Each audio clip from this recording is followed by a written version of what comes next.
মা, আমি কলেজের জন্য বেরোচ্ছি আর তোমাকে বলেছিলাম না যে ওই রবিবার দিন দীঘা যাচ্ছি সবাই মিলে, তো ওটা যাবো। ঠিক আছে, ভুলে যেও না কিন্তু, মনে থাকে জানো। হ্যাঁ, আমি আসি। তো কে কে যাচ্ছে এই ট্যুরে শুনি? রিয়া যাচ্ছে?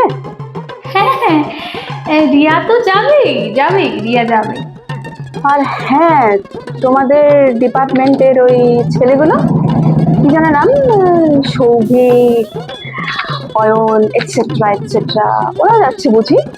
হ্যাঁ হ্যাঁ, তো সবাই, কলেজে সবাই যাচ্ছে তো, ওরাও যাবে আর কি। হ্যাঁ, শোনো, যদি রিয়া যায় তাহলেই তুমি যাবে, নাহলে কিন্তু তোমার যাওয়া হবে না, মনে রাখো। আরে হ্যাঁ রে বাবা, মা রিয়াও যাবে। রিয়া যাবে বলি তো আমি নামটা দিলাম, নয়তো দিতাম না। যাবে, ও যাবে। হ্যাঁ তাহলে আসি, হ্যাঁ আসি। আমাকে তো রিয়ার নাম্বারটা দিয়ে যাও, রিয়ার ঠিক নাম্বার? আছে? ওর সঙ্গে আমি একটু কথা বলবো তোমাদের এই ঠিক আছে, হ্যাঁ। ট্যুরে যাওয়ার ব্যাপারে, ঠিক আছে? সব বৃত্তান্ত আমি ওর থেকেই জেনে নেব। আসো। বাঁচিয়ে নে আমাকে রিয়া, বাঁচিয়ে নে প্লিজ প্লিজ।